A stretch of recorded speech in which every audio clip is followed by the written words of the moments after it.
Olá, seja bem-vindo ao nosso vídeo-aula sobre teorias evolutivas, onde veremos Lamarckismo e Darwinismo. Lamarck foi um naturalista francês que acreditava na imutabilidade das espécies, ou seja, que as espécies eram fixas e que não mudavam conforme o tempo, apenas se adaptavam ao ambiente. Ele foi o primeiro a propor uma teoria concreta da evolução. Segundo Lamarck, o princípio evolutivo estava baseado em duas leis fundamentais: a lei do uso e desuso, o qual o processo de adaptação ao meio do uso de determinada parte do corpo faz com que elas se desenvolvam, e aqui a do desuso faz com que elas atrofiem-se. Um exemplo clássico desta lei é a do pescoço da girafa, que, segundo Lamarck, ao grande esforço da girafa para se alimentar das folhas de árvores mais altas, seu pescoço acabou crescendo, resultando apenas em girafas do pescoço mais longo.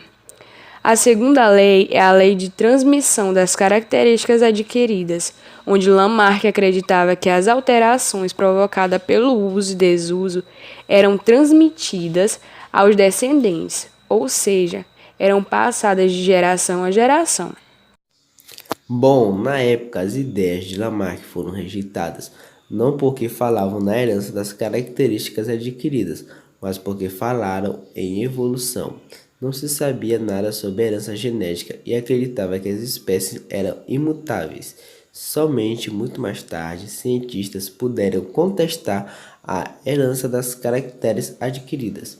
Bom, uma pessoa pratica atividade física, terá musculatura mais desenvolvida, porém, essa condição não é transmitida aos seus descendentes.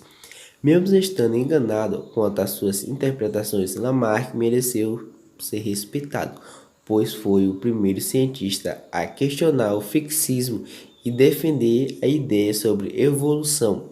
Ele introduziu também o conceito de adaptação dos organismos ao meio, muito importante para o entendimento da evolução. Quem foi Charles Darwin, de 1809 a 1882? Naturalista, biólogo e botânico britânico, Charles Darwin estabeleceu a ideia de que todos os seres vivos descendem de um ancestral em comum.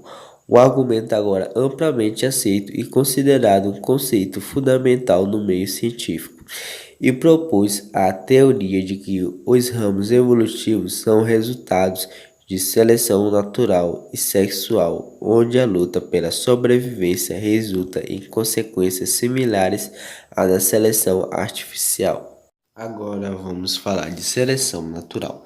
Bom, segundo Darwin, os organismos mais bem adaptados ao meio têm maiores chances de sobrevivência do que os menos adaptados, deixando um número maior de descendentes.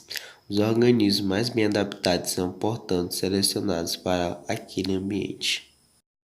Seu livro de 1859, A Origem das Espécies, causou um espanto na sociedade e comunidade científica da época, mas conseguiu grande aceitação nas décadas seguintes, superando a rejeição que os cientistas tinham pela transmutação das espécies. Já em 1870, a evolução por seleção natural tinha o apoio da maioria dos intelectuais. Sua aceitação quase universal, entretanto, não foi atingida até a emergência da síntese evolutiva moderna entre as décadas de 1930 e 1950, quando um grande consenso consolidou a seleção natural como mecanismo básico da evolução. A teoria de Darwin é considerada um mecanismo unificador para explicar a vida e a diversidade na Terra. Em seus primeiros anos, Darwin recusou cursar medicina na Universidade de Edimburgo. Ao invés disso, focou-se em pesquisar sobre animais invertebrados.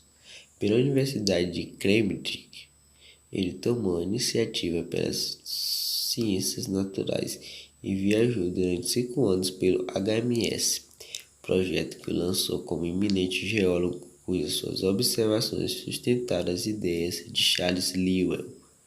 As publicações de seus diários sobre os trajetos percorridos consolidaram sua fama. Intrigado com a distribuição geográfica da vida selvagem dos fósseis coletados durante sua viagem, Charles Darwin começou as investigações detalhadas e, em 1838, concebeu a teoria da seleção natural. Depois de discutir suas ideias com vários naturalistas, Darwin precisava de mais tempo para se tornar sua ideia pública, algo que entrava em conflito com seu extensivo trabalho geológico que tinha prioridade. Em 1858, o naturalista Alfred Wallace manda um ensaio científico para Darwin, estabelecendo as mesmas ideias e sugere uma publicação em conjunto. Consagrada à publicação, a teoria evolutiva de Charles Darwin determinou drasticamente o cenário das ciências biológicas, tornando-se a explicação dominante sobre o porquê da diversidade natural do planeta. Em 1871, Charles Darwin volta a publicar livros significativos, desta vez começando sobre a sexualidade humana e sua descendência, intitulado A Descendência do Homem e a Seleção em Relação ao Sexo, seguido por A Expressão da Emoção em Homens e Animais, em 1872.